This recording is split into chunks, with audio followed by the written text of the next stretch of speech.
Thank you. So this first unit is no doubt kept on the first place only because of one thing, that mostly people after passing set or net examination, they prefer to become professors, teachers. That's why it is of first preference topic. So I have thought that instead of giving lecture, theoretical lecture on this and telling you one by one, it would not be according to the suitable. So I have decided to prepare a PPT so that you have the slide on the screen, and on that screen I can express my thoughts, my ideas, and try to make every point clear to you people. So kindly open the slide. Yes. Here it is.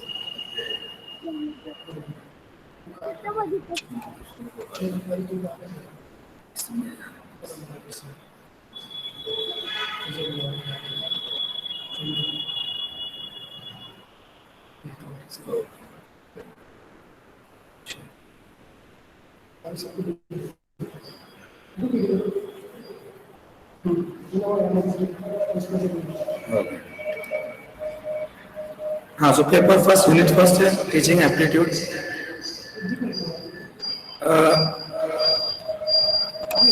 This first slide is actually showing you all the 10 sections of the first paper.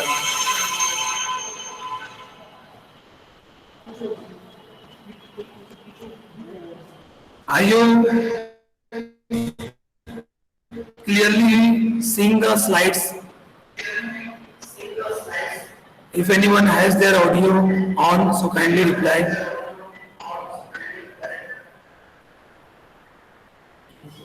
Can you see the slides?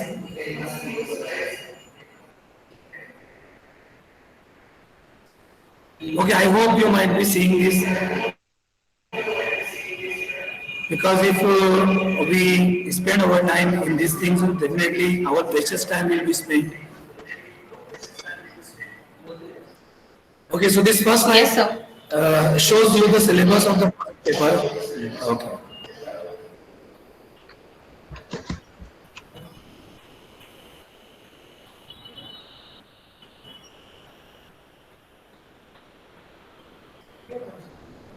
Section first, teaching aptitude. Section second, research aptitude, reading comprehension, communication, reasoning, including mathematical, logical reasoning. I think you know very well. Actually, till this year, till last year, I have been conducting this lecture in the first position. That's why I used to show this all the sections of the first paper.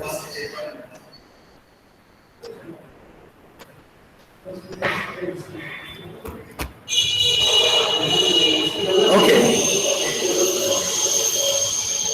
So according to this new syllabus, I read one by one all the 6 points of teaching aptitude. See, in teaching aptitude, you have to first of all understand clearly the first point that is related to or directly related to teaching. And in the first point teaching, sub points are there. The first sub point is concept, objectives, levels of teaching. And in the levels of teaching, you have 3 different levels like memory, understanding, and reflective. And then characteristics of teaching and basic requirements of teaching. So if you understand this first point of this syllabus or of this first chapter, so definitely so many questions are based on these points.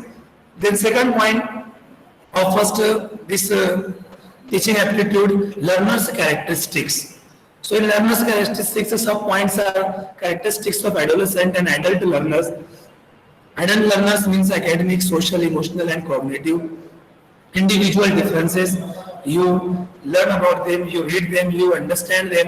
so that if in the examination you get any question which is asked by some circumlocuted way, so you understand that this question is related to this point, and no doubt you will definitely reach to the correct answer. So you see, while writing the answer, while selecting the answer, come bro.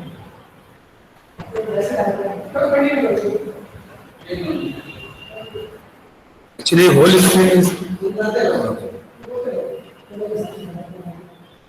Then third point, factors affecting teaching related to teacher, learner, support material, instructional facilities, learning environment and institution.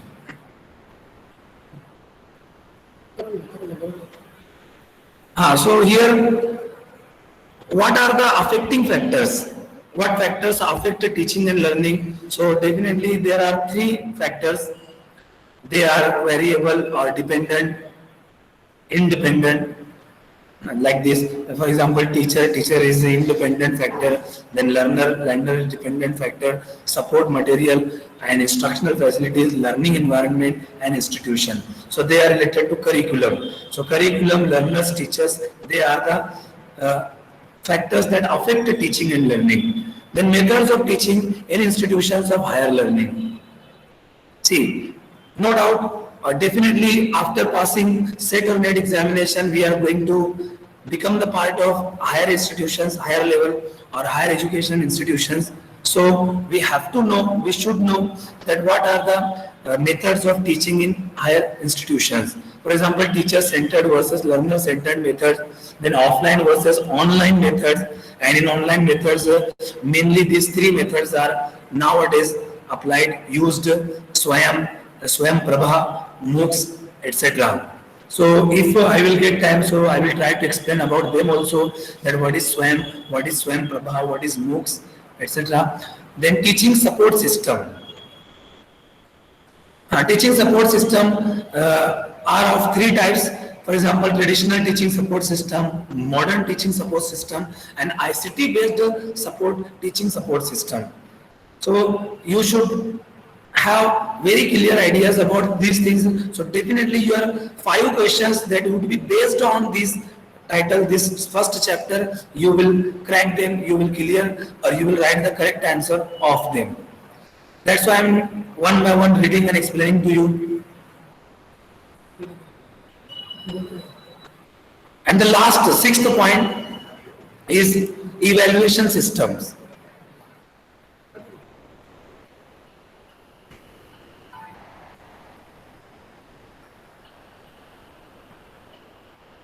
So in evaluation systems, eliminate some types of evaluation choice based graded system, that is called CBCS in short in higher education, then computer based testing, innovations and evaluation systems. So see, all these are collectively the topics of this first chapter, that is teaching aptitude. So I hope you might have heard all the points very clearly, and if you are referring, if you are having any notes, so definitely you will refer them and you will go into the depth of all these sub points and understand the whole topic completely, and you will be definitely full of confidence that you are going to write the answers of all the questions based on this chapter.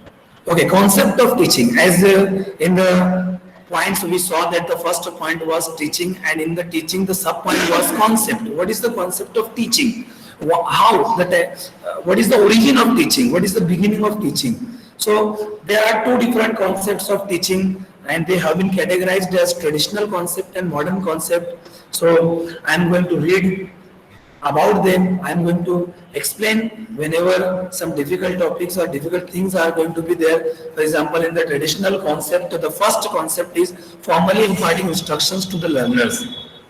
See, formally teaching was considered as only the imparting of knowledge to the learners, which is changed now in the present time.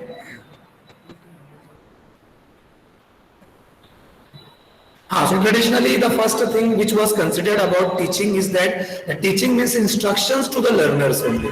Learners played secondary role. They did not actively participate. That's why traditionally teachers demanded only one quality from their students, that was obedience. That teacher is telling them, so their responsibility is to listen to him clearly or completely, and if he is assigning any task to them, so they should follow and they should do all the tasks that he is instructing. Then second point in the traditional concept is teacher gives information to student, reads from the textbook. Teacher gives information. See, traditionally it is believed that teacher is only for providing information to the students. Information means factual knowledge, factual things. So traditionally it is believed that, but you see nowadays, due to or because of internet, because of technology, nowadays informations have become, whatever level of information it is, it has become the matter of the click of some button. With the help of internet, we can get any information if it is available there. So in the present time, in the modern concept, teaching is not only the method or the manner of providing information, or student reads from the textbook. So in the traditional concept, it was believed that if the teacher is not teaching, if the teacher is not reading, so he allotted the task of reading to one of the students in the classroom, and or he reads, or he would read, and other students along with the teacher would listen to him. And then after completing or after the completion of the reading task, teacher would ask some questions to check the comprehension of the students. So it was the traditional concept. Now the last traditional concept, teacher keeps in mind the child and the orderly presentation of subject he teaches.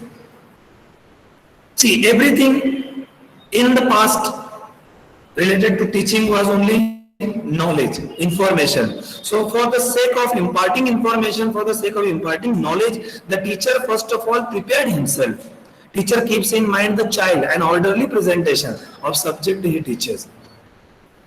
That means his main task was only to teach the child or to provide knowledge to the child.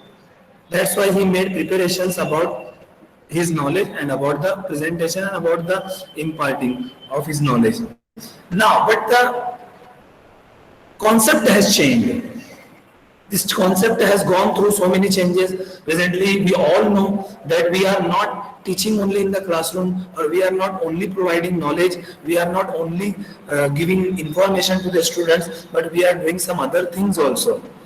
That's why it is said that in the past, the societies were knowledge based, but presently the societies are performance based, the societies are skill based.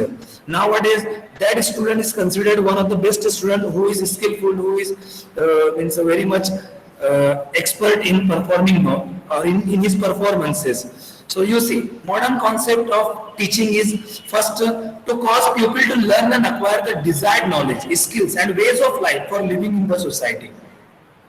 See, this first point indirectly telling us that the pupil, that the student is a free being.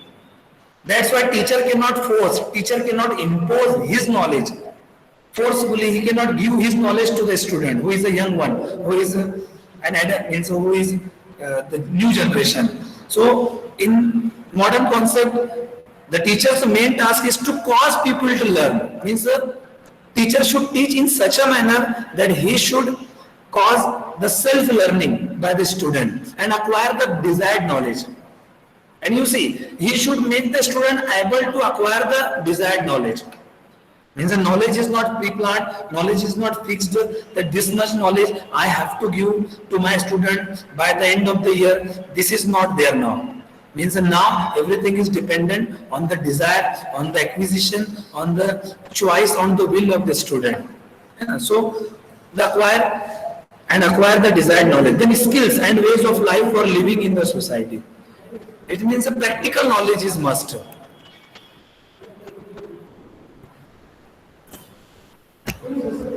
Formerly, the student who answered questions, who gave answers to the questions, was considered one of the best students.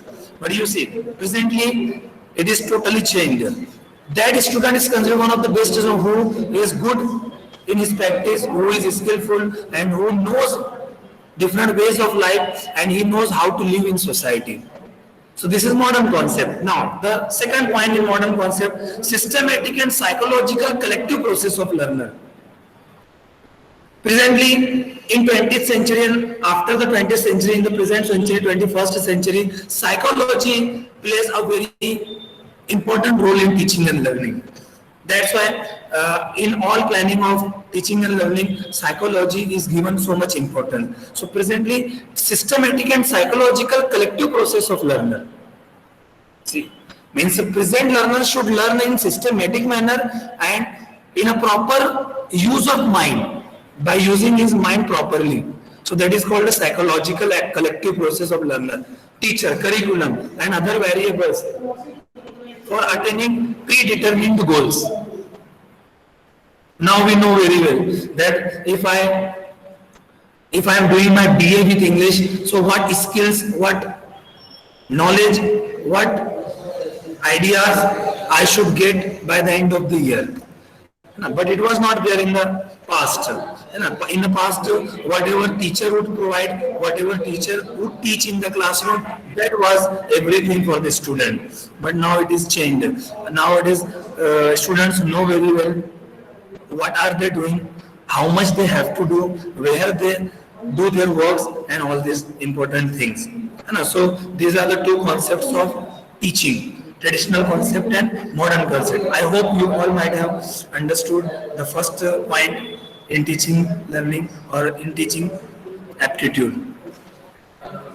Now, the second topic, that is definition of teaching. At this point, I would like to tell you that definition of teaching is not fixed, because you see, teaching learning is an art. It is an art.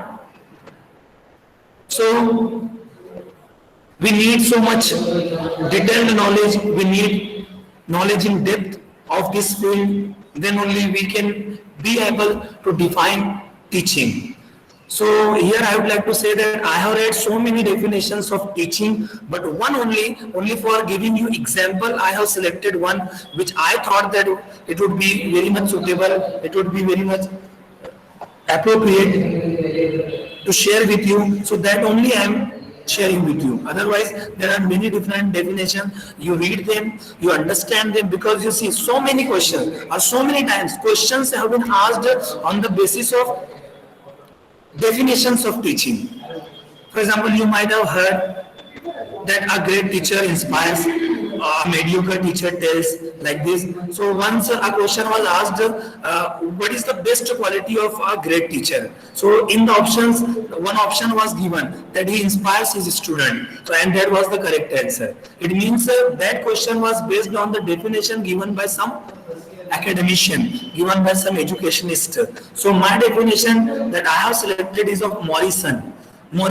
He says teaching is a disciplined social process in which teacher influences the behavior of the learner or learners and help him develop according to the needs and ideas of the society. So you see, in this definition, I think all the important points have been covered. First, teaching is a disciplined social process. If you are learning, if you are reading, but in a very indisciplined manner, so that cannot be called a teaching. That's why disciplined. And then social process. Social process means at least two persons are required, two individuals are required for the proper functioning of this process, and that's why it is called a social process, in which teacher influences the behavior of the learner or learner. See, on the basis of behavior of the student, so many questions are asked. That what is one of the most important tasks of a teacher? So the answer mostly generally is that to change the behavior of the learner and help him develop according to the needs and ideas of the society. See, if the learner is learning properly, he is getting the ideas, he is changing his behavior, so no doubt he will he will develop himself according to the needs, or the teacher will help him develop according to the needs and ideas of the society. So this definition, according to me, was covering all the important points of teaching. That's why I am giving you. But don't get confused, or don't think that this is the only definition and you have to learn it and you have to write the answers, or you have to select the answers based on definition of teaching on the basis of this definition. So don't do this. There are many different definitions. You read them, you understand them, and maybe you will get some questions based on the definition of teaching. Now the next point, nature of teaching. Nature means whatness. What is teaching actually? What things are covered? What things are comprised, included, involved in the process of teaching? So you see, I have compressed, I have taken the gist of some broader ideas into some smaller sentences. So I'm trying to share with you. First, nature of teaching. A point is a process facilitates learning. See, teaching is actually a process which requires some steps, which requires some discipline, some detailed way of doing something. So it is a process that facilitates learning. And this process is in existence only for one thing, to facilitate learning. Then second, B, specialized application of knowledge, skills and attributes for individual, emotional, educational, professional and social needs. See, if I have got the learning, if I am a good learner, so definitely it means I have learned something which is related to some special subject, which is related to some special knowledge. Because you see, man can never become omniscient, man can never know everything. That's why today, especially today, we have to select a field of knowledge and start getting knowledge of that field only. It is not possible for anyone to get the knowledge of everything at present. So specialized application of knowledge, skills, attributes for individual, educational, professional and social needs. Then C, providing students with learning opportunities to meet curriculum outcomes. Providing students with learning opportunities. See, means a good teacher is one who is providing opportunities. So providing opportunities means wherever it is suitable, he is asking questions. Wherever it is suitable, he is getting their feedback. Wherever it is suitable, he is giving them to share something of their own experiences. So it is actually the opportunity to meet curriculum outcome. So in this way, in an interactive way, teacher as well as students can meet, can complete, can reach to the curriculum outcomes. Then emphasis on moral and social development of students. So teaching is actually for the moral and social development of students. Then developing self-concept in students. See, it is also one of the points of nature of teaching, that if the student is getting the concept of self-concept, so it means he is on the right track, he is getting the right education, he is getting or he is learning in proper manner. Then, most importantly, it takes place in the direct interaction between teacher and student. And you see, this process, this thing takes place into the direct interaction between teacher and student.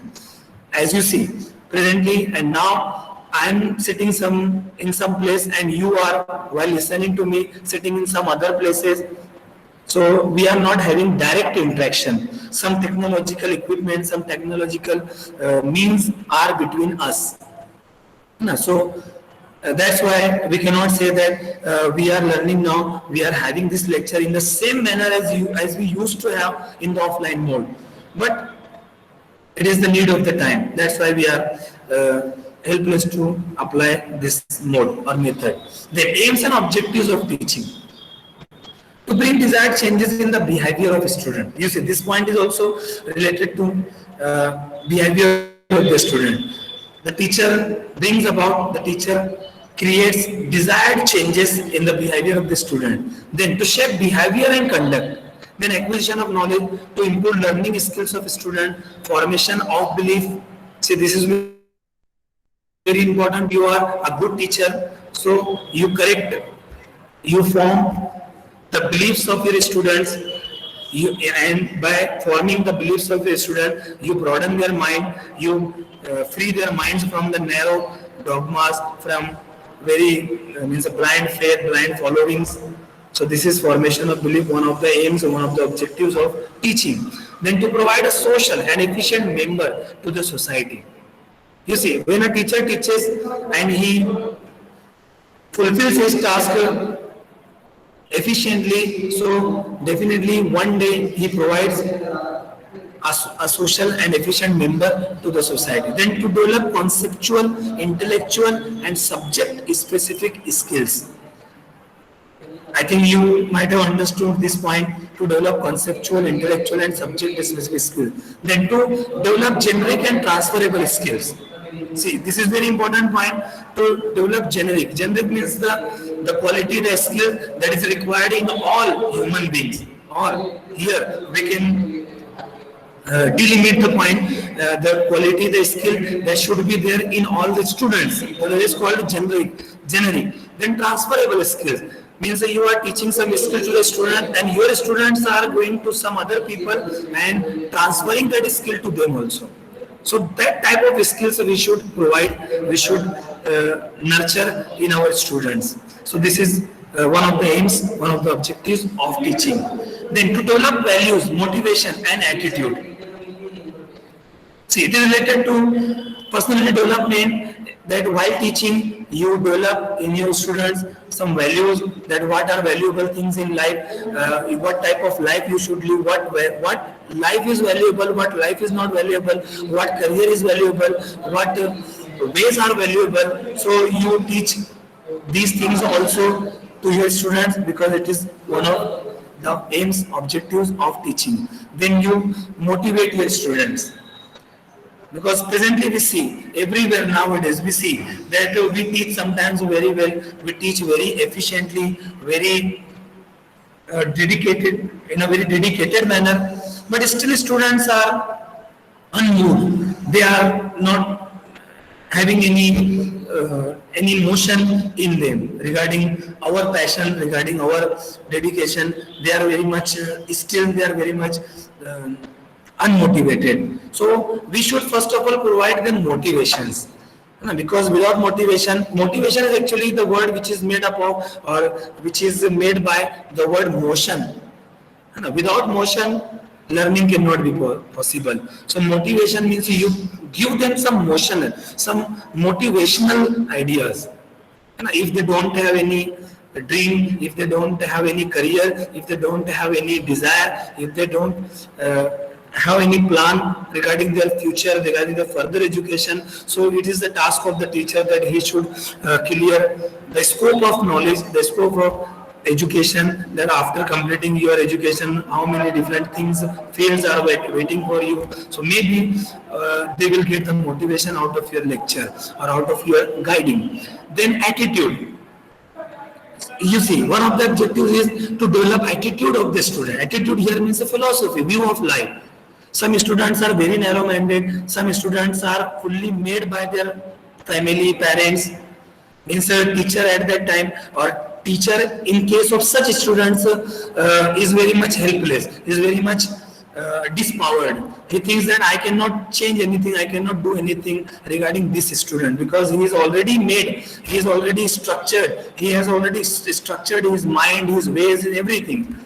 So we should try to break that stereotype of the student. We should try to bring him on the right track, on the right way. That attitudes can be good, bad, can be higher, lower. So we should make them realize that your attitude is actually of very low type of people, like uneducated people, illiterate people. So in this way we can help change, or we can help a student to develop their own attitudes. So I hope you might have understood the aims and objectives of teaching. Then levels of teaching. This is very important and new point, because I have referred many notes, but in many notes I have found that this topic is not covered. Maybe in the latest notes it will be covered, it will be added, and in the additional or in the latest editions it will be covered. So levels of teaching. So there are three levels of teaching. A, B, C. I have categorized them on three different slides so that you understand it completely. First level is memory level of teaching. That is called in short MLT. So see, in this level of teaching, thinking ability is passive. This is our basic, this is our this is our beginning of learning. This is our beginning of teaching learning process. When the student comes to the school for the first time, so definitely he has no functioning of the mind. He just pursues, he just receives the data from the outside. So memory level of teaching starts at that level. So thinking ability is passive, means the students are not active thinkers. They don't think actively. Then cramming of facts, information, formulas and laws. That's why at this level, at this point, at this stage, the teacher helps students cram. Cram means recite, memorize, learn facts, information, formulas and laws. For example, teachers are given the drills like A for apple, B for ball, or A, B, C, D. They don't know what is it, but they just cram. They just by rote they learn those things, because at this level they are only learning with this level, means a memory level of teaching. Then learning the subject matter by rote. So teacher helps students to learn the subject matter by memorizing only or by reciting only, or you can say rattling off by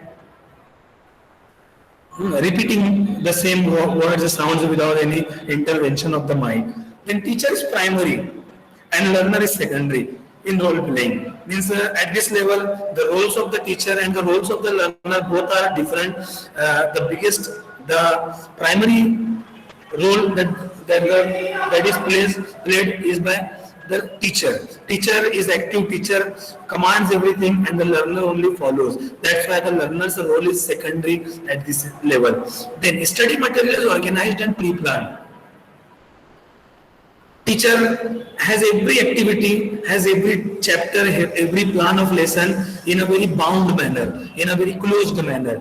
He knows very well that today in the classroom, my task, my teaching will be based on these things only. For example, I will teach only numbers today, I will teach only alphabets today, or I will teach only figures today. So everything is organized and pre-planned at this level. Then presentation of study material in proper sequence.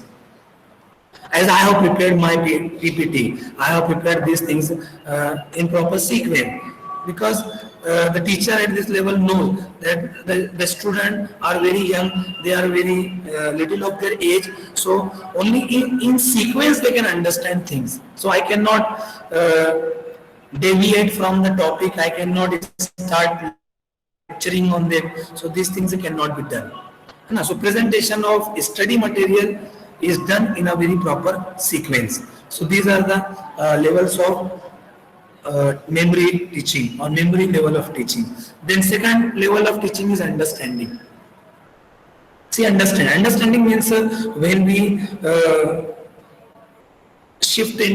when we go to the school level, not to the primary school level, but to the school level, from 5th to 6th standard, then we go to the higher secondary level, then junior college level. So level of teaching and learning increases along with the level of our classes. So understanding level of teaching, which is called a ULT in short, higher than the memory level.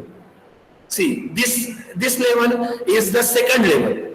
You cannot directly start teaching by this level. For starting this level, you have to go through the first level, that is memory level of teaching. So this level comes after the memory level of teaching. That's why it is higher than the memory level. Then teachers' relationship between principles and facts. You see, at this level, the students are made aware that in this world, which is the world of particulars, this is the world of concretes, but in every concrete, in every particular, some principles are working. So at this level, the student gets clear ideas or clear idea of the relationship between principles and facts. Then the third point, mental development of the learner is of higher importance.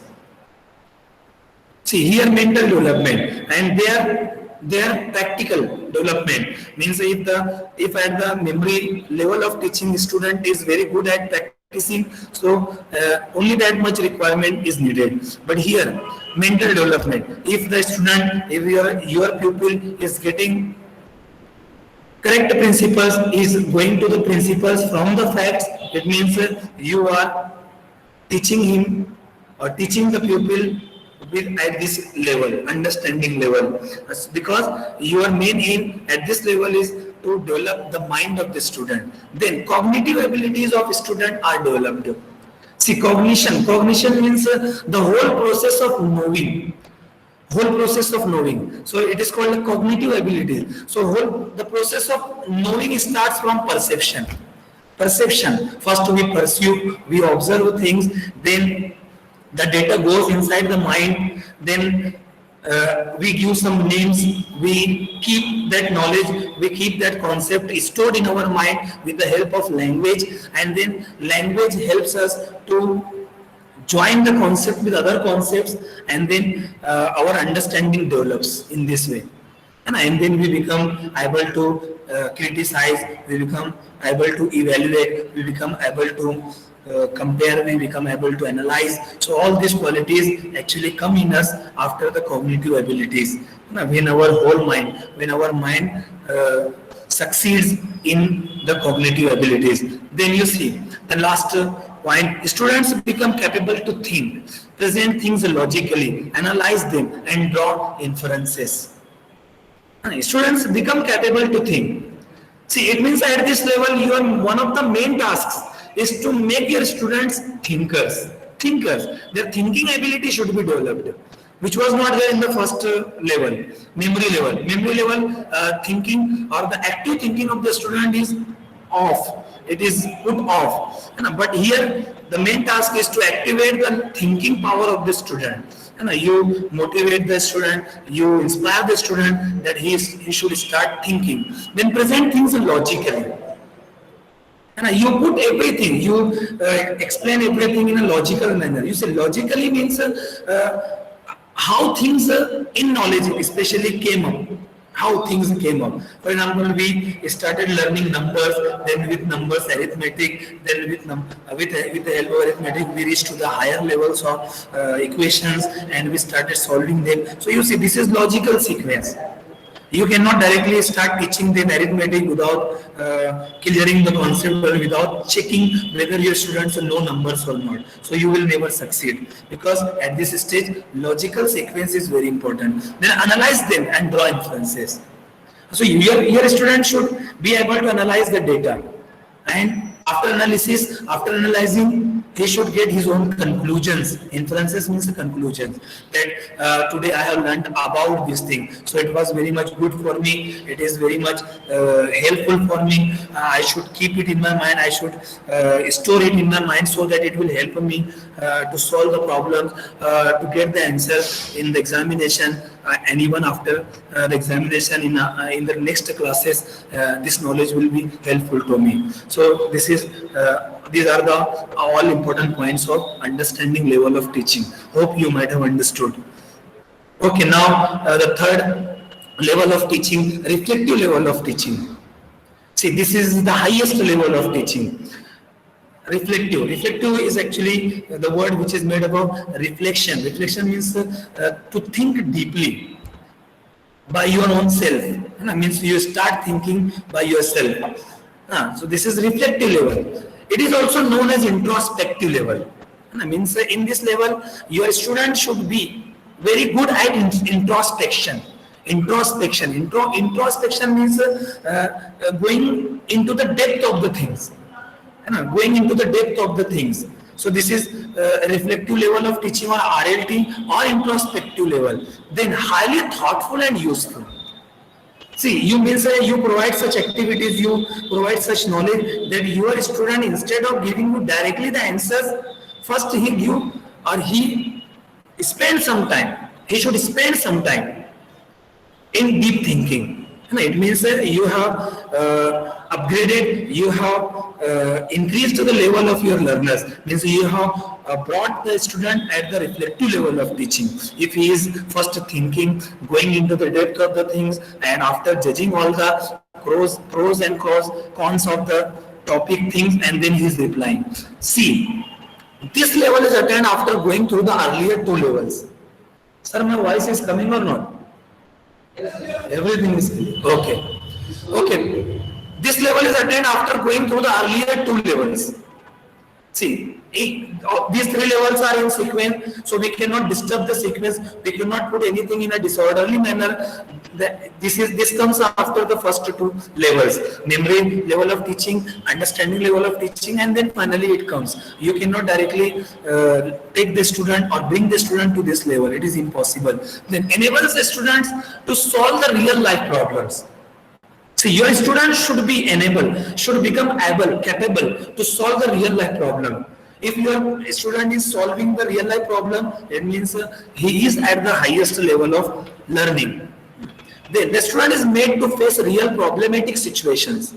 So you see, in classroom, you create some real life situations, real life problematic situations, and assign the student the task to solve, to deal with that problem. And if your student succeeds, your work is done. You have done a great job. Then student identifies the problem, defines it, and finds a solution. See, this is very good point. Means your student, after facing any problem, first thing he is trying to identify the problem or not. That what is the problem? What is the problem? And after getting the whatness of the problem, he is clearly defining. Means he is stepwise analyzing the problem and defining it and finds a solution. This is reflective level of teaching. Then original thinking and creative abilities are developed. See, here means independent thinking. Here bound thinking is not used. Means no task, no assignment, no homework, nothing is given to the student in the classroom on which he is thinking. But here he is given the free task of thinking, that you write something of your own on this topic, or you present your own ideas on this thing. So you are providing your student an opportunity to express his original thoughts and his creative abilities. Then the teacher plays democratic role. So democratic role means here teacher doesn't have any power to force. He doesn't have any authoritarian way to impose his knowledge to his pupil, to his student. He will play democratic role. He will consider his student as a good citizen, as a person who has equal rights. So this is called a democratic role. Means here teacher and pupil have only the differences of respect, not of any other thing. He does not force knowledge. So I hope you might have understood. You might be getting each and every point completely, because you see, this is a new topic, new thing included into the syllabus of the first paper. So maybe questions will be asked on the basis of this topic. Now, online method of teaching. See, online method of teaching are generally three types of online methods of teaching: SWAYAM, then SWAYAM Prabha, I think, and then last one MOOC.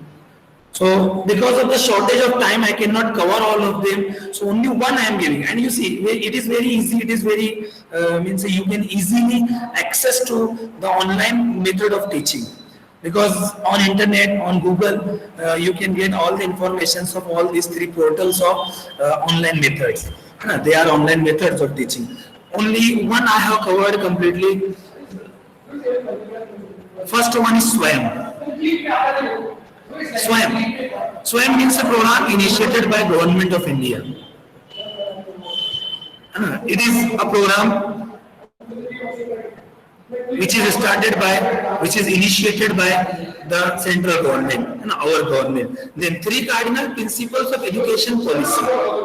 And you see, this SWAYAM portal has been started only because of or for fulfilling three principles of education policy, and they are access, equity, and equality.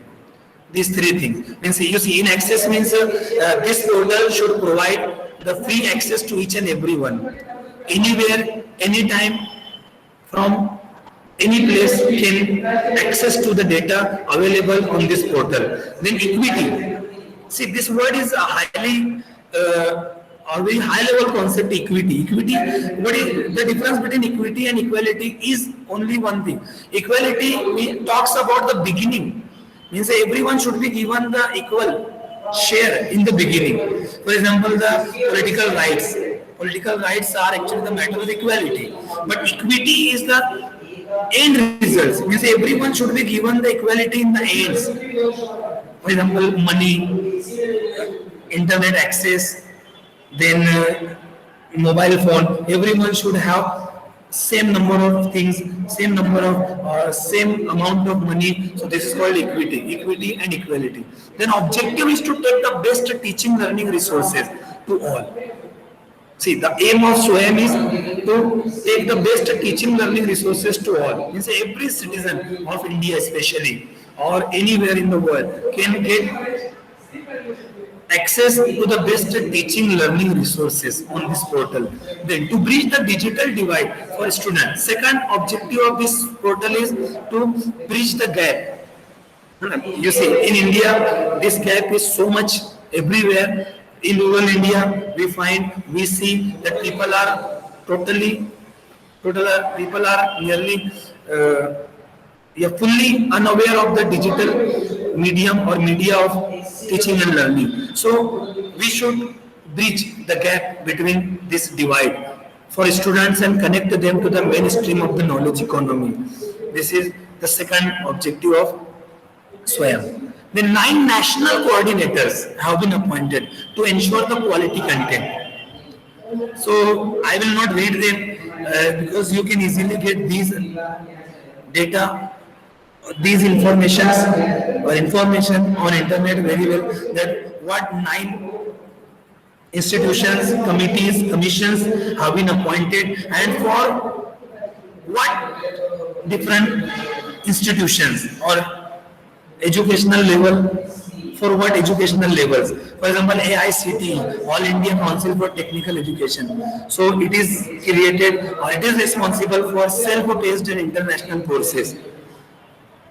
So in this way you can get all 9 committees or commissions appointed for different purpose or missions, aims.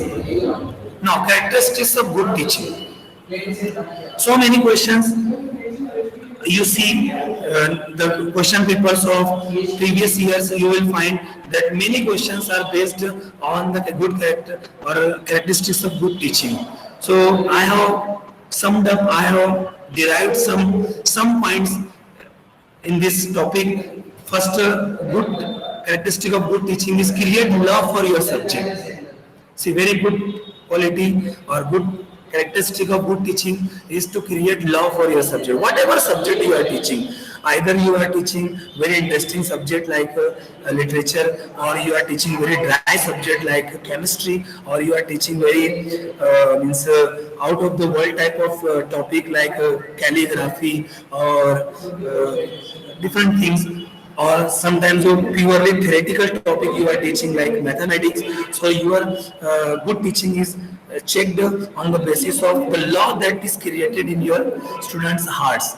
Then making topics taught interesting and stimulating. That's why your responsibility is to make your topic very interesting, quite interesting and stimulating, whatever subject you teach. So interest and stimulation must be there. And that is actually the quality of the good teacher. That's why it is called the quality of good teaching. Engaging students at their level of understanding.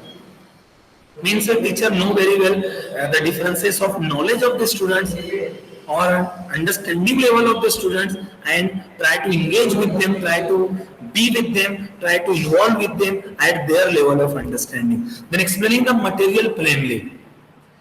You see, this is one of the best qualities of a good teacher, that whatever or however complicated topic he is teaching, the art of teaching says that you should first of all simplify, you should make it interesting, and then you explain your topic, so your student will understand everything.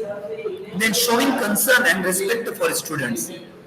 See, you teach with your heart. You teach on the basis of logical way, but your heart must be there. It means you show some concern and respect to your student. Then encouraging independence. Sometimes some teachers teach their students and make them their slaves. They make them do their works, their tasks. It means their main aim of teaching was not to make them independent, but to capture them, keep them in their own traps. So this is not a good teaching, or this is not the sign of a good teacher. Good teacher is one who encourages independence. Then improvise and adapt to new demands.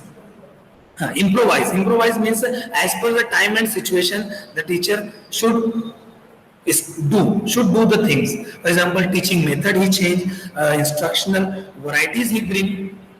So he is improvising. He is very good at improvisation and adapt to new demand. For example, now we are forced, we are helpless to teach online. So we should not keep ourselves from this new technology. We should start welcoming. We should start using this thing also. It means we are improvising and adapting, because this thing is actually, this adaptation is being done only because of the new demands of education. Then focusing on key concepts and students' misunderstanding of them. See, teacher first focus on the key concepts of his subjects, and then whatever misunderstandings, misconceptions are there in the minds of his student, he should clear them. Then giving highest quality feedback on student work. See, the teacher should give the best possible feedback on the student's work, because teacher's words matter a lot to his students. That's why we should praise them, we should encourage them, we should give them the most positive feedback on their work. Then desire to learn from students. See, excellent point this one is. Means every teacher should have a desire also that today I am going to my class, and after entering the class, I will learn something from my student. And you see, if you have this mentality, so every day you will get some idea. Every day you will get something out of your students. So these are the qualities of a good teacher, and these are the qualities of good teaching. Characteristics of good teaching means that these qualities make good teaching good teaching. Now, I have selected some questions from the previous year question papers so that you get the first-hand experience of question types. What types of questions are asked on this topic, on this chapter, teaching aptitude. So, I don't know how will you reply, or whether you have your audios on or not. Padhan sir. Question answer आए तो जरा सा audio on कर दो, वो अगर answer देना चाहे, so their audio is on already. Okay. So you see, first question, what are required for good teaching?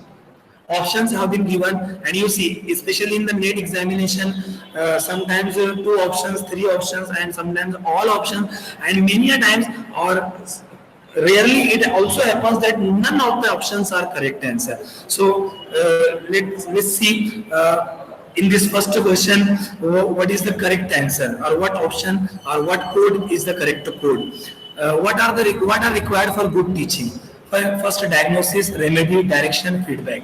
Select the correct answer using the codes given below. So if you can answer, you can answer, no problem.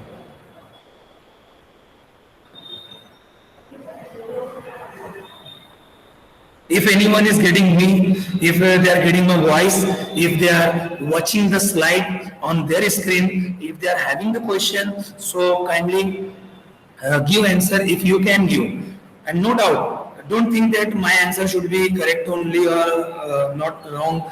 Don't think in this terms. You first only have the experience of the real questions, because all the questions have been drawn out, have been taken from question papers. So can anybody answer? Sir कोई तो answer नहीं दे रहा है.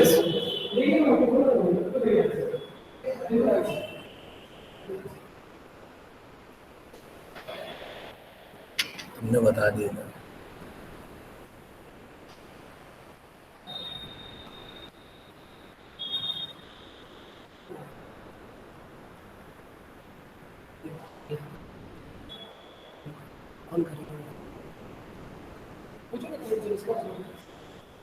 I have told them.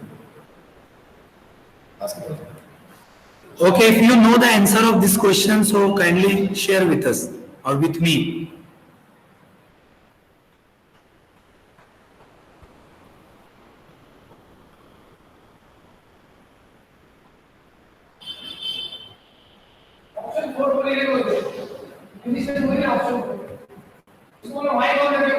You put your mic on first of all and then answer so that I can get your voice. Bilish madam.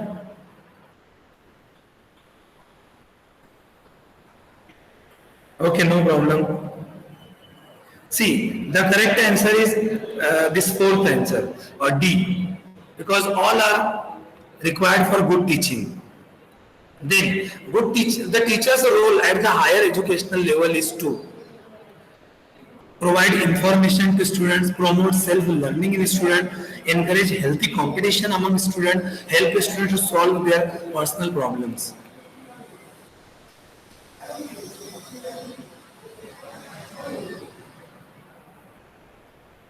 If you can answer, kindly answer. Okay.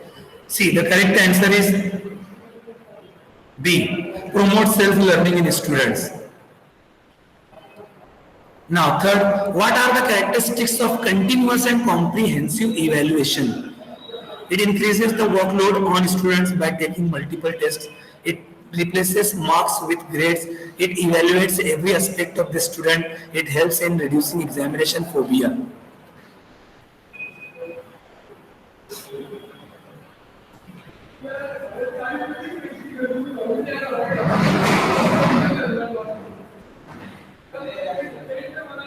Romana.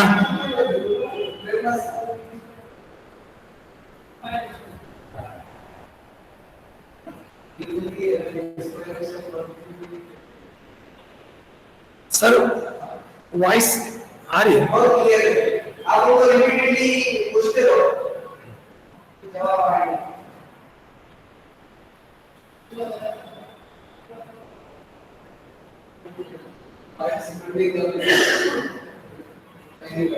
Only 12. Okay. The correct answer is first one. Second, third, and fourth answers are correct. Then, which of the following is the highest level of cognitive ability? Which of the following is the highest? Sir, मेरे को बताओ तो कैसे दिख रही है?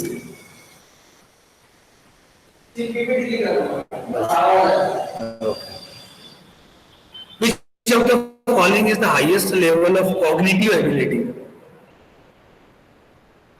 I want that you answer me, because this question is, according to me, a challenging question. So kindly accept the challenge, and if you can reply, if you can give the right answer or any answer, so kindly share with me. Binish madam, if you are getting my voice, so put your audio on and then reply.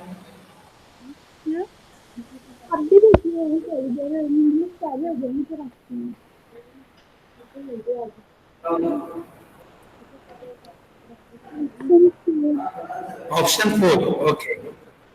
Huda Ansari has given the answer as option 4. Okay, Binish 4. Okay. Very good. Correct answer is evaluating. Means the highest level of cognitive ability is evaluating. Excellent answer, both of you. Now, which one of the following is a key behavior in effective teaching? Okay, you can write here, you can type in your answers and share with me. I think it is better than to get your voice.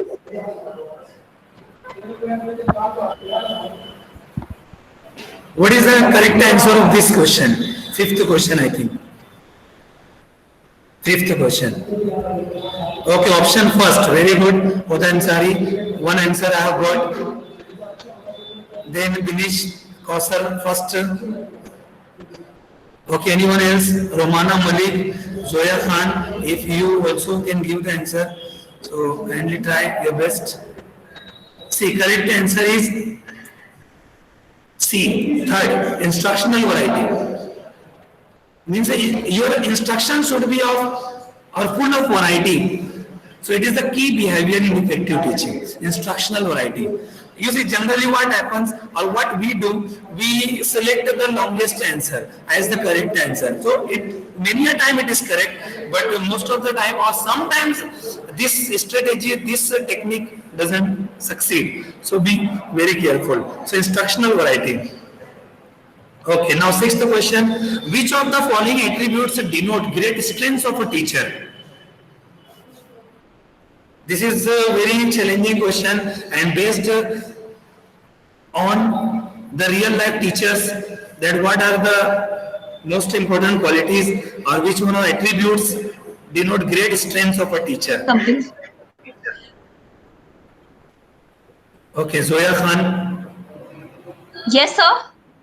What? You can. Sir, 1 minute. I'm just give reading the it. right answer. Okay, Huda Ansari has given the fourth option is the correct answer. Then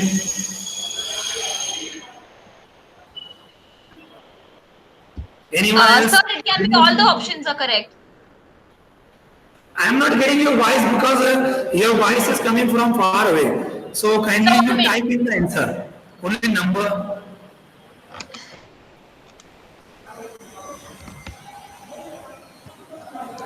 Anyone else? Can you hear me now? Okay, fourth option. Hello? Sir, fourth option is correct, sir, because I think all these are the attributes of a teacher: full-time involvement, setting example, willingness. See, if you are getting the slide, so the correct answer is Sir, B. Option B. C. C is the correct answer. Because you see, first quality is not a very strong quality of a teacher. Full-time active involvement in the institutional management. Institutional management, involvement of the teacher is not very important thing. So you see, later qualities are very important. For example, teacher set himself as an example. Then willingness to put assumptions to the test. Then acknowledging mistakes. If he is making mistakes, so he should acknowledge, he should accept those mistakes. So these are very strengthening qualities of a teacher. Then 7. From the list given below, identify the learner characteristics which would facilitate teaching learning system to become more effective. Choose the correct approach to indicate your answer. See, these are the actual questions that were there in question papers. Such type of questions are asked in the actual NET set examination. Okay, who So it's first one. tries first? So A, C, D, prior experience of the learner, like the previous knowledge he should be applying. And then C, because aptitude of the learner depends. And then D is D is learner stage of development. Okay, which one is the correct answer? First A, one, B, sir. C, yeah, 1, 2, 3, 4. First one, first. Which one? First. Okay, Option Huda one, sir. Ansari is selecting option first. Yes, sir, Zoya option Khan, one. if you type now, so I can get. Actually, my voice I have turned very low. Okay, Zoya Khan, first. Okay, very good. First. Okay. Now let's check the correct answer. Very good. Correct answer is first one. A, C, and D. Means these characteristics of learner which would facilitate teaching learning system to become more effective. So A means prior experience of learner, C means aptitude of the learner, and D means learner's stage of development. Excellent answer. You have guessed. Even if I were there and this question would have been asked to me, so I think I wouldn't have selected like you the correct answer at the very first attempt. Okay, very good. Now, eighth question. You see, some questions are like this. They are of this type. Means in which assertions are given and then the reasons are given. Assertion means when you say something with full confidence and with full force. So that sentence, because when you say some things forcefully or with your confidence, it means you know the reason. You know the reason. So this type of questions are asked that assertion means A and reason R. So the reason and assertion have logical connection or they are not very valid connection, they don't have very valid connection or they are very opposite in a very opposite manner connected to each other. See, all teaching implies learning. So D is the correct answer. Learning. Reason, because learning to be useful must be derived from teaching. What is the correct answer? So D. Option 2, Huda Ansari. Anyone else? Option 2. So can you hear me? Option 2.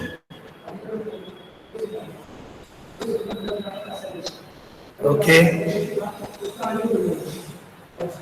Option 2. So you are you are selecting option 2. Means both A and R2 and R is not the correct explanation. Let's check. The correct answer is C. A is true, but reason is false. A very false reason is given here. Learning to be useful must be derived from teaching. No, means you cannot become a useful learner by teaching. No, useful learner can become anywhere. But you see, all teaching implies learning. All teaching implies learning. For example, I am a teacher, so definitely after getting some learning, I have become teacher. I have started teaching. But if I am a useful teacher, I am a somewhat valuable teacher. So the credit doesn't go to my teachers. To my learning, credit goes. But my usefulness is not because of my teachers. That's why C is the correct answer. 9th question. The most appropriate purpose of teaching is, I think you all might guess the correct answer of this question. Kindly reply. Answer C. And option? C. C, okay. Option C. Dinesh Kausar. Option C. Okay, option C. Anyone else? Anyone else? Option C or option A, B? Leucardia furtado. Okay, Huda answer B. Okay, very good. Option D. D also no. Have been selected. Okay, this Leucardia furtado has selected D. Okay, anyone else?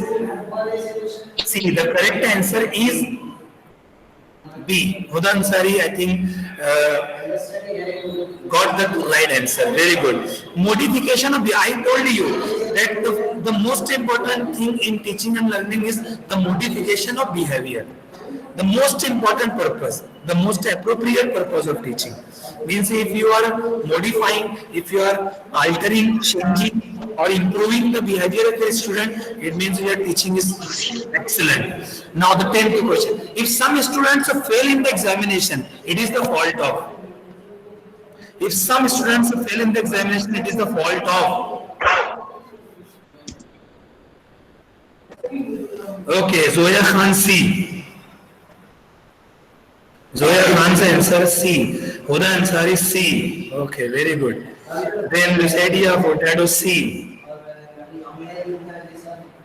Okay, all are selecting the same. So I hope that should be the correct answer, and definitely it is the correct answer. Very good, all of you.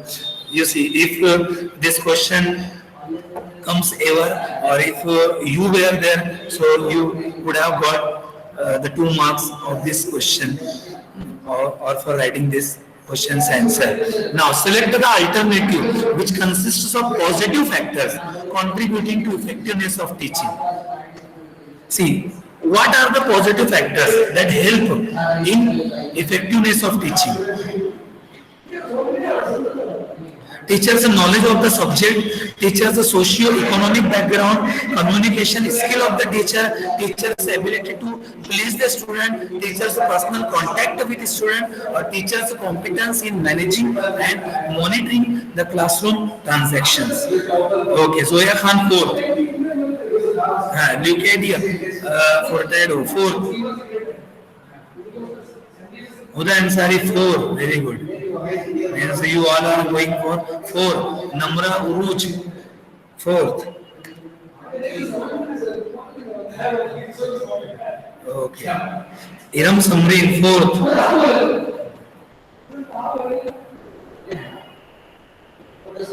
Okay, let's check the correct answer. 4th. I hope that you get the correct answer. Excellent. This is also correct. You have guessed the correct answer. No doubt. These are the 3 contributing factors for or to effectiveness of teaching. A, C, and F. B, D, and E are not contributing factors for the effectiveness of teaching. Now, in a classroom, the probability of message reception can be enhanced by. See, this question is actually based on communication, but I have taken it in teaching aptitude also. Because in teaching learning, teacher's voice message is getting or going to the student properly or not. What is the correct answer?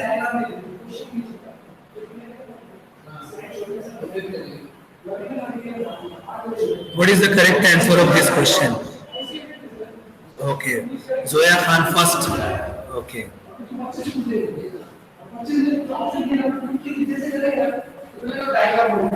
Okay, 1st. Second answer, 1st.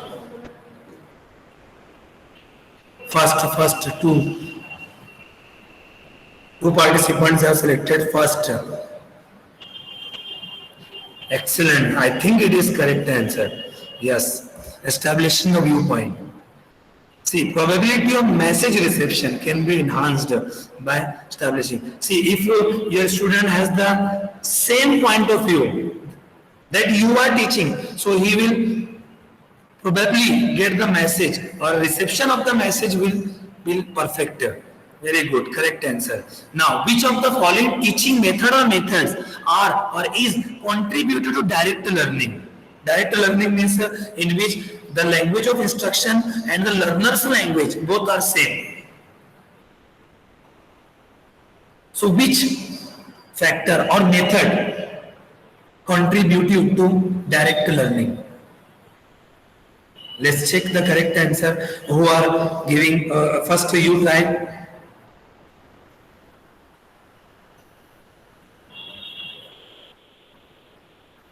Some of you try.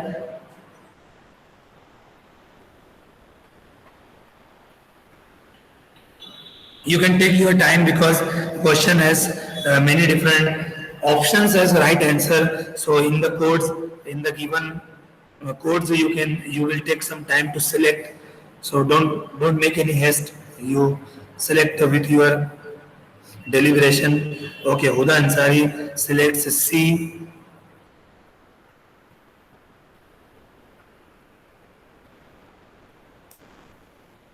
Anyone else? And I am taking names, so don't take it personal that why you are announcing or why you are loudly saying my name also. Otherwise, others will think that I could not get the right answer. So it is a matter of a negative remark or something. Don't think in this way.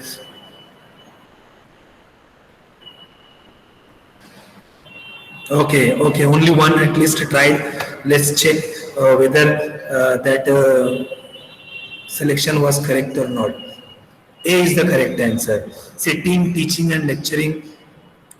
Sorry, A means B, D, and E. B means simulation and role playing. D means participation in workshop and assignment, and E means MOOCs and heuristics. A is the correct answer. Now, I have taken only 15 questions, so you bear with me. Very soon we will reach to the conclusion of this session. Okay, below are given two sets in which set 1 specifies the 4 behavior modification techniques. See, in set 1, behavior modification techniques have been given in set A. In set 2, or in set number 2, indicates their exemplification. Means how will you exemplify this behavior modification technique? So, positive reinforcement, negative reinforcement, punishment, extinction. Means you match the following pairs. You match the given pairs. Okay, now you try. I think one option in set 1 can help you. That is punishment. To get the right answer.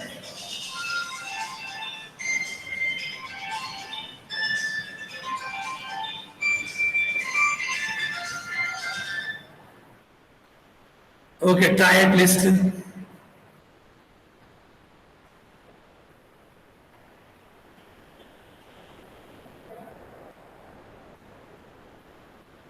Namra.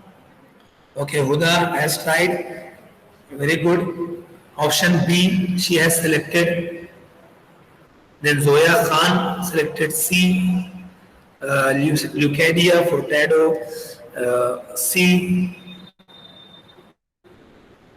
Okay, Romana Malik C.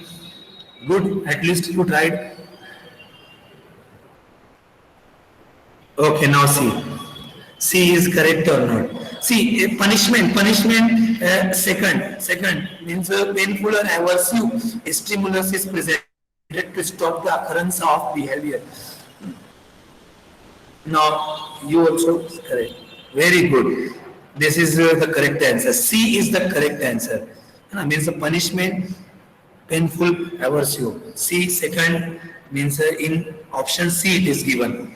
So those who have selected option C is the correct answer. Very good. Now the last question, the emphasis in memory level teaching is on which of the following? You see, today I have covered the topic, the level of teaching in the level of teaching memory level. So which of the following memory level emphasizes? Okay. You try your answers. This is the last question.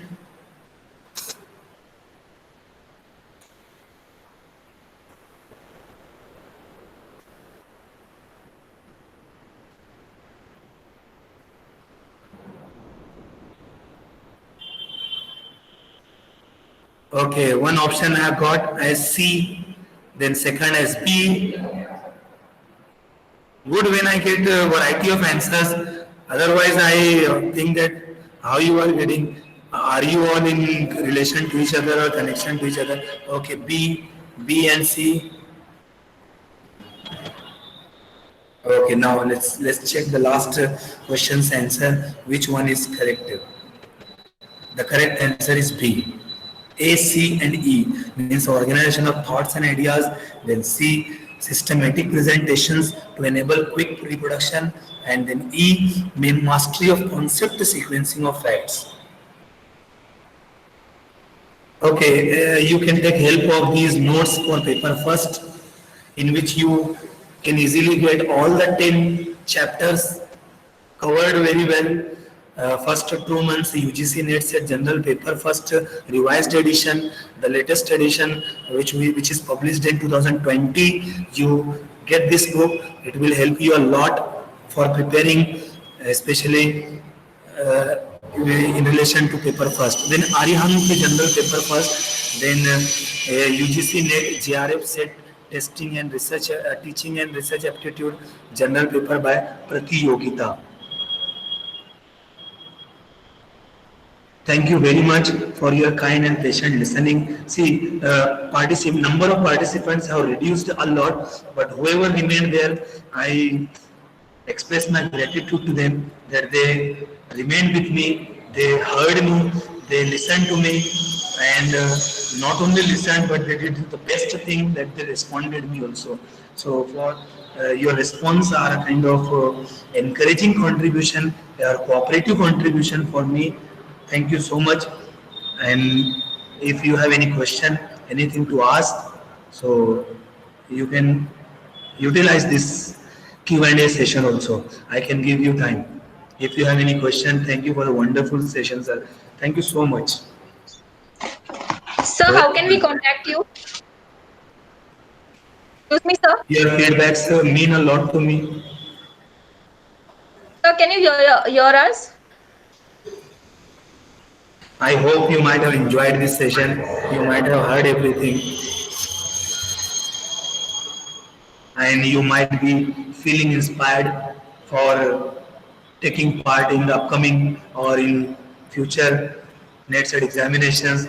Do take part into them, and definitely if your preparations are proper, your passions are intense, so no one can stop you, no one can come in the path of your success. Definitely you will get the success.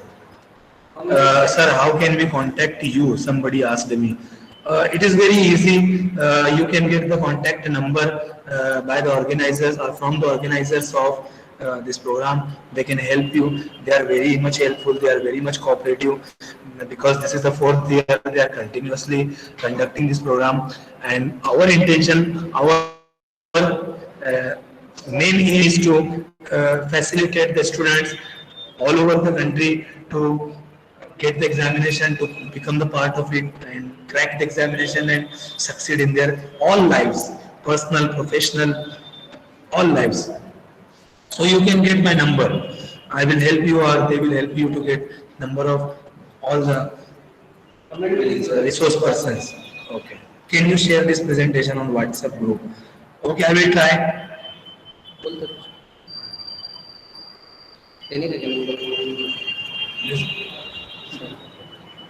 I'm sharing my number with you.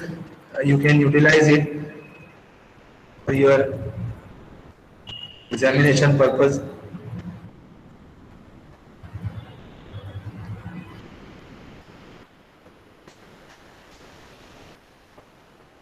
Okay, once again, thank you and good luck to you all. May Allah bless you. Thank you. Thank you, sir. Okay, so time to present vote of thanks to Professor Munawwar Ahmed Anwarullah, one of my colleague. One of the fact about us is we have joined together into this college. So I always feel lucky to join with him and to have company of him. Thank you, Professor Munawwar, sir. Thank you for giving me this great opportunity. For sharing your valuable time, valuable knowledge, valuable experience about this competitive exam with us. So we expect the same coordination, same cooperation from you in the future. Thank you. Thank you. Everybody, I am requesting everybody to join.